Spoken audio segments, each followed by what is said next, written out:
Hello and welcome to Guns and Gear. Ow, ow. Man, it had such pretty weather this weekend. I wanted to take advantage of it. There's a new wildlife management area here in Virginia, and it's butted up next to the Dismal Swamp, or as they call it these days, the Great Dismal Swamp. And I decided to take advantage of the nice weather and let me and old Major do a little exploring. But I tell you what, man, I don't know what a jungle is like, but it's got to be like that. Man, I have just wore myself out. Well, I'm gonna sit down for a minute here and turn the camera back on.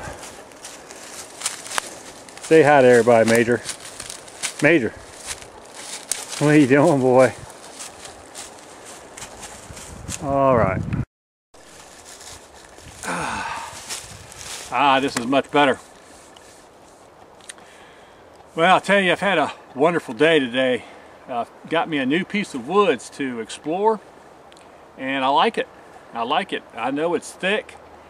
There's some areas that this is a pretty big block of woods, and I'm hoping that I can find some more. I know there's some pine forest over there, but they look pretty thick. It looked like they packed them pines pretty thick in there. At any rate, I couldn't really quite get to it because it was just too muddy. I love the swamps. I grew up next to a swamp, it seems like, wherever I've lived. I've only lived in 2 states, Mississippi and here in Virginia. And the Great Dismal Swamp, my father and I have enjoyed many an outing enjoying the wilds here in Virginia. If you don't know, the Dismal Swamp is a fairly good-sized swamp, and it borders North Carolina and Virginia. And I'm really, honestly, just maybe a stone's throw away from the North Carolina border. At any rate, wanted to make this video and talk about a couple of knives that I took out on this little outing, and they're new to me. One of them, well, actually, they're both very new. And the first one is this knife right here.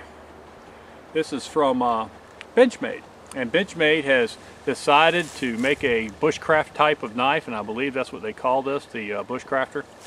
And it is I believe that name is Sibert design. If I've mispronounced that, I apologize. You know, I gotta tell you, I love some of my Benchmade folding knives. They do such a great job with them, and those folding knives are among my favorites.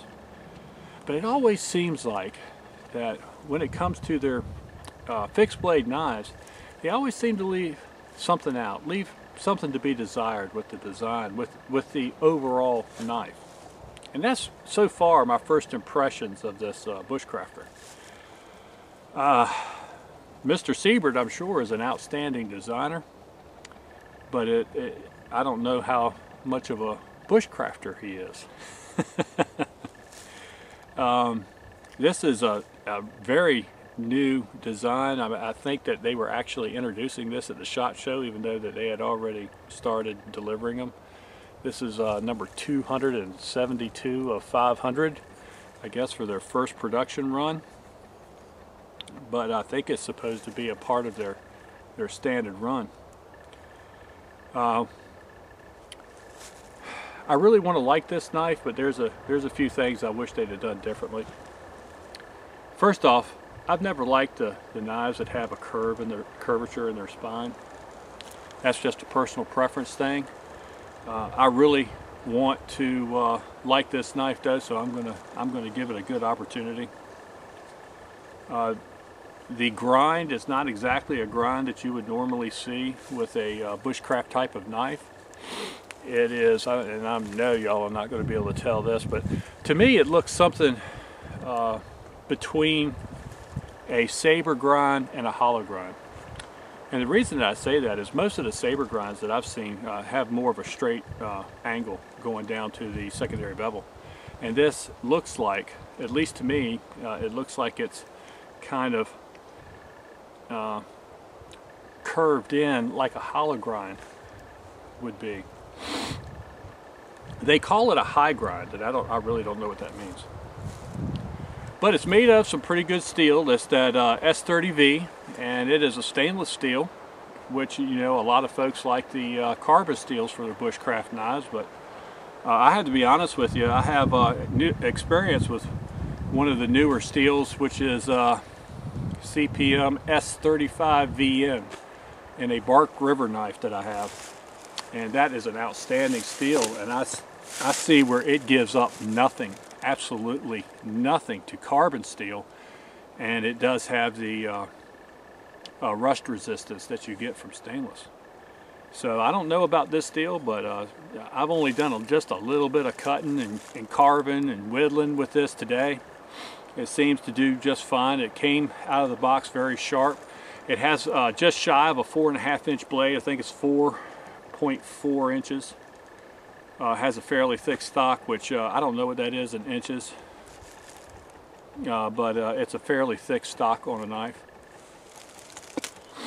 The handle, I'm not really sure what they were going for with this handle, but if you take a look at that, you can see the design. Now, there's a lot of knife makers that'll put a palm swell, you know, in the handle, but this one is up very high, okay?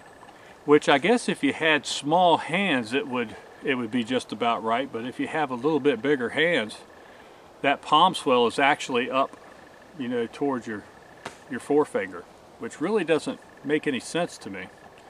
I do not like how thin it is down here. Okay, I wish that they would have left a little bit more material on there. So it has an odd feel in my hand.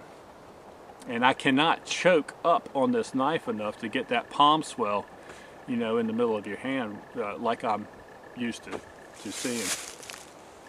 They put some tubings in here. These are titanium tubings, and I guess the thought was that these tubes here you could use to lash your knife to a stick, make a spear or something of that nature. I don't know. I think that would be a rare thing that someone would do. I don't know if that was really needed, but one thing that I will say is just with the little bit of whittling and stuff that I've done today, just messing around with the knife, I think that may serve to be an irritation to your hand because it's not really well finished. It seems like the handle itself is not quite finished, and it might just be my particular knife, I'm not sure. And then there's the sheath that it comes with, which I gotta tell you, this was obviously an afterthought. This sheath uses very thin leather. It's sort of like a dangler, but they didn't give you the piece of leather to make it a dangler. They stuck the D-ring on there, but that's about it. Now this leather is very soft, and I'll be honest with you, I don't think it's going to last very well. The snap on the, see, this is not exactly like some of the knives that you see for bushcrafting, where it has what they call a dangler sheath, where it comes up to maybe right there and the whole knife is in there. This actually has a leather strap for a keeper. The snap is very poor quality. It's a very poor quality snap, and they kind of put it on the back third of the sheath, where sometimes, you see, even if it's not on your belt and it's not pressing up against something, it doesn't seem to want to stay good and snapped. I am very disappointed in the sheath. I don't know why. This knife actually retails for like $200, which in my opinion is absolutely ridiculous for what you're getting. Okay. Now the sheath does have a plastic insert, which I thought was a good idea, and especially if you're going to use such thin leather, right? But it's always a good idea. But if you look, I don't know if this is going to show up or not, if you look up here, the sheath is actually narrower than the knife, and as I put this in, see if y'all can see that, it kind of goes into the corner, has to go into the corner there of the welt to fit in. the sheath isn't quite wide enough to fit the knife good and snug. I tell you what, that's really a shame. It's really a shame that, you know, a fine company like Benchmade would put something like this out, this sheath in general. If you're going to spend that much money on a knife, you want a good quality sheath. You don't want a sheath that you're actually cutting into every time you put your knife into the sheath. At any rate, folks, has a little fire steel loop here, and I have a 3/8 light my fire steel, and it fits that perfectly, absolutely perfectly. Now, I know I've said a lot of bad things about this knife and the sheath. I'm never going to say anything nice about this sheath. That was really disappointing.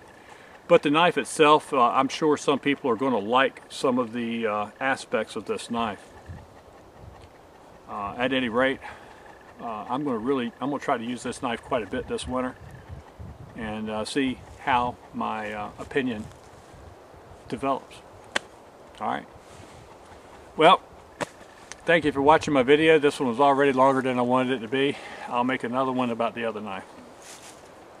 But at any rate, remember to shoot straight on the range and in life.